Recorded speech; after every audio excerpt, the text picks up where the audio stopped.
If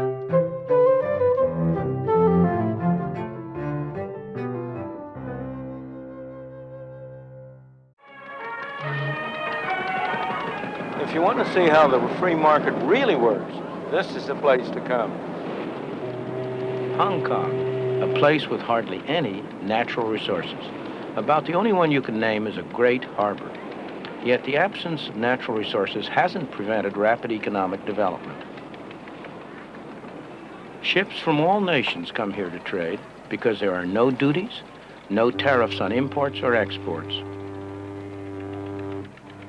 The power of the free market has enabled the industrious people of Hong Kong to transform what was once barren rock into one of the most thriving and successful places in Asia. Aside from its harbor, the only other important resource of Hong Kong is people, over 4.5 million of them. This thriving, bustling, dynamic city has been made possible by the free market, indeed the freest market in the world. The free market enables people to go into any industry they want, to trade with whomever they want, to buy in the cheapest market around the world, to sell in the dearest market around the world. But, most important of all, if they fail, they bear the cost. If they succeed, they get the benefit. When a businessman faces trouble, a market threatens to disappear, or a new competitor arises, there are two things he can do. He can turn to the government for a tariff or a quota or some other restriction on competition, or he can adjust and adapt. In Hong Kong, the first option is closed. Hong Kong is too dependent on foreign trade so that the government has simply had to adopt a policy of complete non-interference. That's tough on some individuals, but it's extremely healthy for the society as a whole. In all this, the government of Hong Kong has played an important part, not only by what it has done, but as much by what it has refrained from doing. It has made sure that laws are enforced and contracts honored. It has provided the conditions in which a free market can work. Sometimes it looks like chaos, and so it is, but underneath it's highly organized. Hong Kong is very far from utopia. It has its slums, its crime, its desperately poor people. But the people are free. That's, after all, why so many of them have come here. Here, they have the freedom and the opportunity to better themselves, to improve their lot, and many succeed. There's appalling poverty in Hong Kong, it's true, but the conditions of the people have been getting better over time. And that poverty, appalling to us, because we're accustomed to much higher standards of life, is not poverty as viewed by most of the people in the world. It's a poverty to which they would aspire, a state of affairs that they would like to achieve. There is an enormous amount of poverty in the world everywhere. There is no system that's perfect. There's no system that's going to eliminate completely poverty, in whatever sense. The question is, which system has the greatest chance? Which is the best arrangement for enabling poor people to improve their lot? And on that, the evidence of history speaks with a single voice. I do not know any exception to the proposition that if you compare like with like, the freer the system, the better off the ordinary poor people have been. When people are free, they are able to use their own resources most effectively, and you have a great deal of productivity, a great deal of opportunity. The major beneficiaries are always the small man. The man who has power, who's at the top of a society, he's going to do well whatever kind of society you have. It's the society which gives the small man the opportunity to go his way, which is going to benefit him the most. I'd say the verdict of history is that Milton was much too optimistic about the extent to which growing and developing economic freedom would carry personal and political freedom and indeed democracy with it. But he had fairly good reason for his judgment. You know, that was essentially the process that first the Netherlands and then Britain and then France and other Western European countries had followed, by which economic development and the rise of the middle class had been followed by, you know, the fall of aristocracies and kings from political participation and the steady onward march to democracy. that's something that seems to have stopped, or at least to have slowed down, outside of Latin America over the past 40 or 50 years. And I don't think I understand why.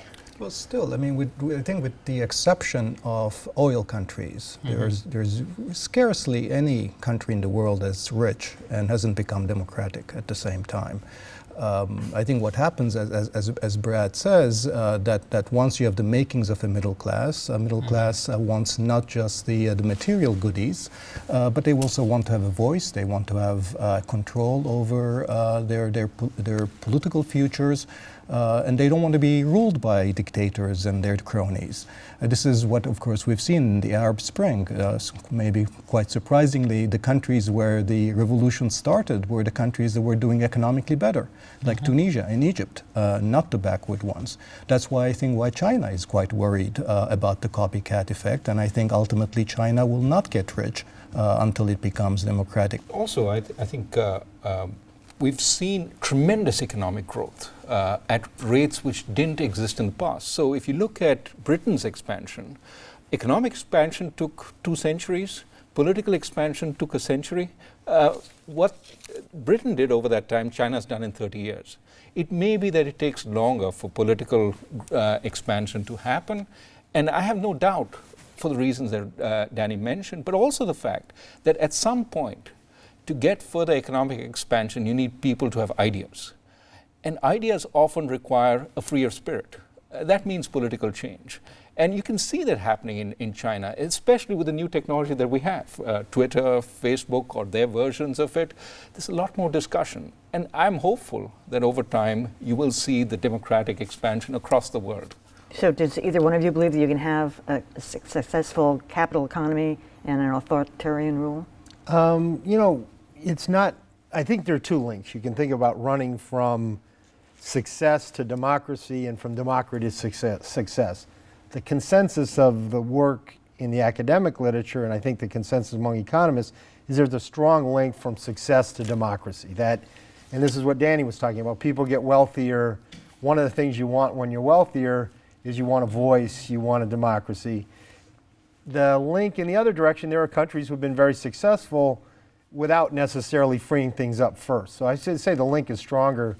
Running from success to democracy is probably the side of the equation. Now, but I would like to stress what Raghu just talked about, which is the 2 work well together. That is, if you have freedom, that helps you run a free market economy, that people are able to take advantage of the things. And if you have a free market economy, you don't have to control people to the extent you do if you have a less free market economy where you basically have to tell people what to do. So it's hard to really, you know, they're complementary, I guess, is the way economists like to talk about. They work well together. And that's why we think a place like China, as it gets richer, it's likely to become freer.